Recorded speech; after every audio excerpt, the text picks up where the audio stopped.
Envisages-tu immigrer et travailler au Canada? As-tu déjà entendu parler du terme le wokisme? Depuis l'élection de Donald Trump, ce terme a pris une autre coloration.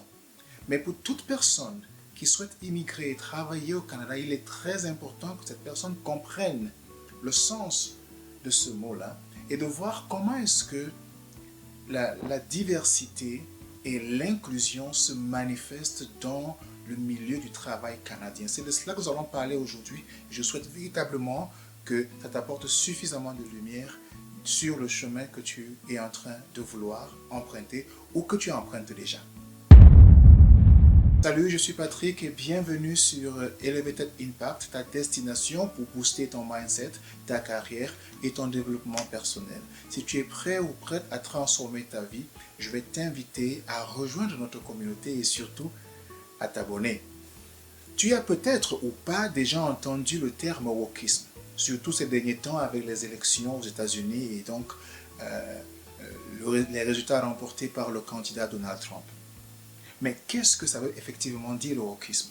Et plus loin, comment est-ce que ça se manifeste sur le territoire canadien, notamment dans l'environnement de travail canadien? Parce que je peux te garantir une chose, si tu ne comprends pas ce terme, si tu ne comprends pas ces manifestations et ces implications au quotidien, alors si tu intègres ce milieu, tu peux te retrouver déboussolé.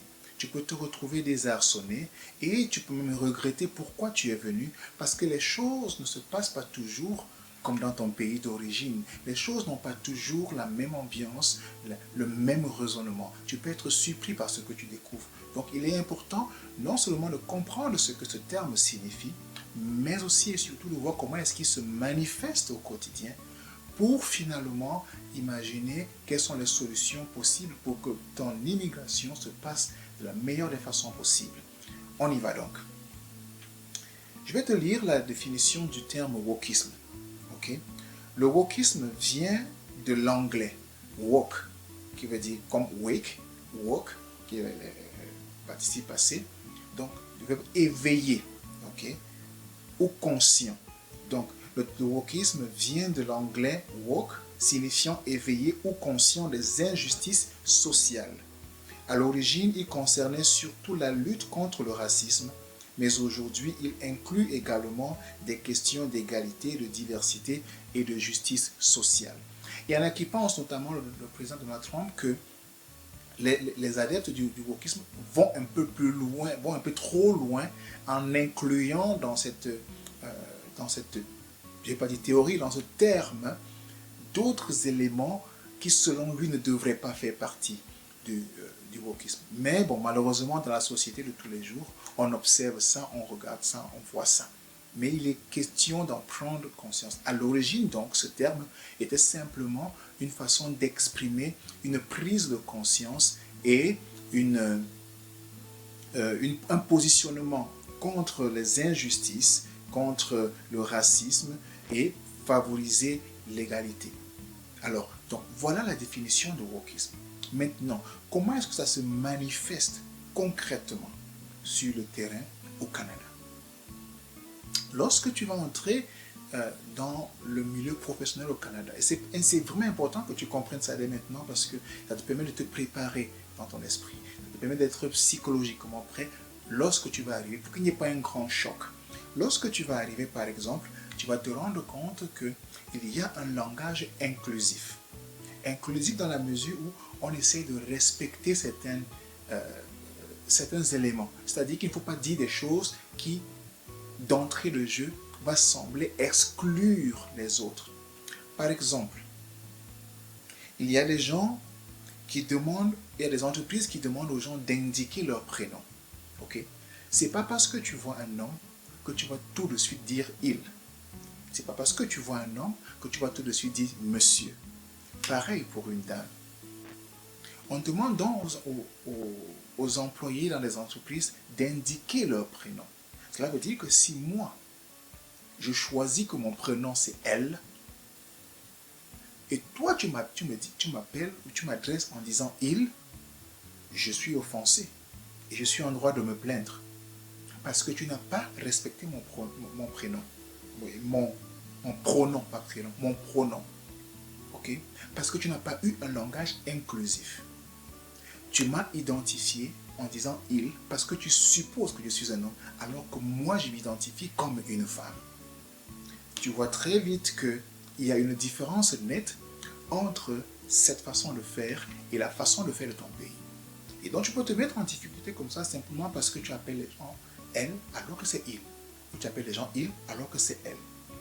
Il y a aussi la communication neutre, c'est-à-dire qu'on fait des communications toujours dans le sens d'inclure pour éviter toute forme de discrimination. C'est très très très important parce que les gens sont très sensibles à cela et si on ne prend pas ça en considération, on peut se retrouver dans les procès, on peut se retrouver dans les conflits simplement parce qu'on a dit une chose qui pour nous est normale mais qui n'est pas bien reçue et bien acceptée par l'autre. Donc le langage inclusif est suffisamment important et suffisamment répandu.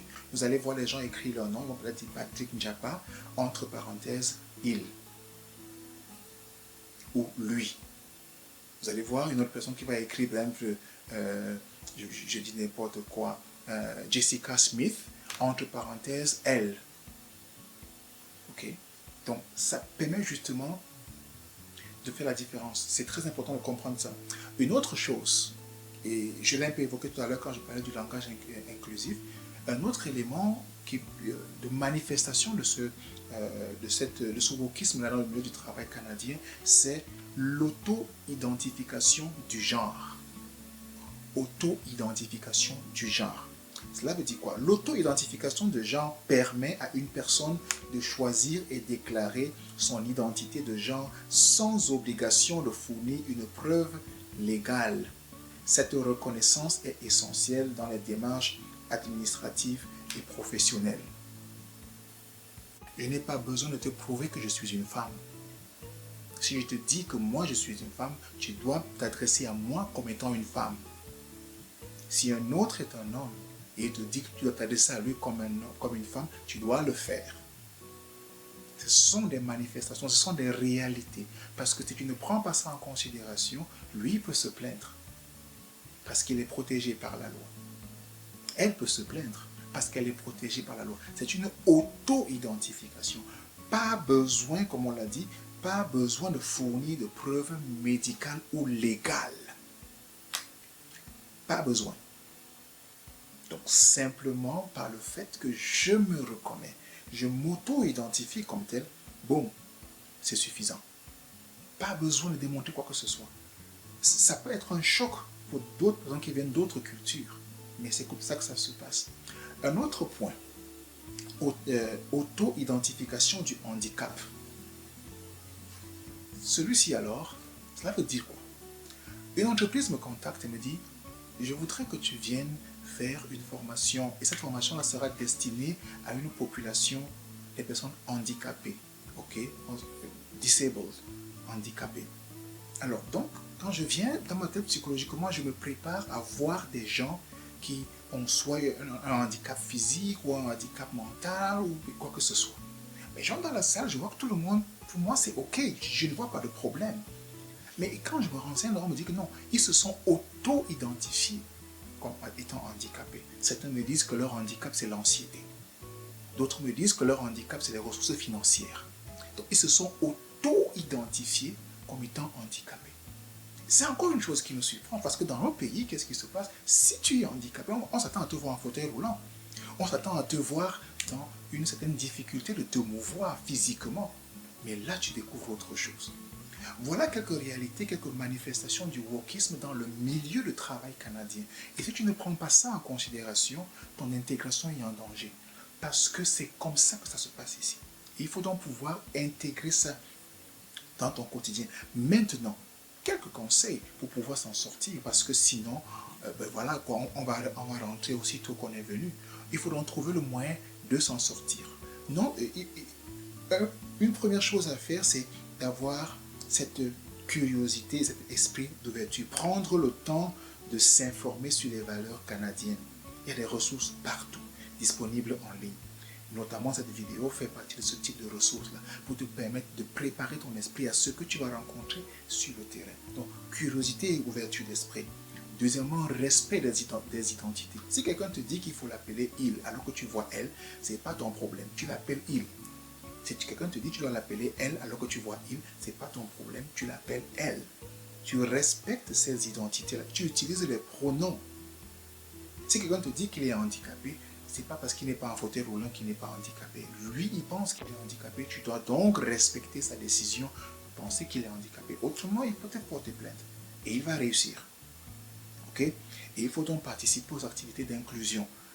Des activités qui vont te permettre de te rapprocher des gens pour mieux comprendre la vie de tous les jours, pour mieux comprendre comment les gens pensent, pour mieux comprendre comment les gens voient le monde. C'est suffisamment important. Okay? Donc, non seulement c'est bien de comprendre ces manifestations, mais c'est aussi bien d'envisager des solutions. Et j'espère que ce que j'ai pu dire dans cette vidéo t'a aidé à mieux préparer ton processus d'intégration. Parce que si tu ne le fais pas, tu ne trouveras pas de boulot. Et si tu trouves le boulot, tu vas le perdre aussitôt. Or, je ne te souhaite pas ça. Je souhaite que tu puisses réussir ton intégration, que tu puisses trouver du boulot, que tu puisses t'intégrer dans le milieu de travail canadien. Okay? Merci d'avoir regardé, merci d'avoir écouté. Je ne manque pas de regarder la prochaine vidéo et surtout, abonne-toi. Ciao.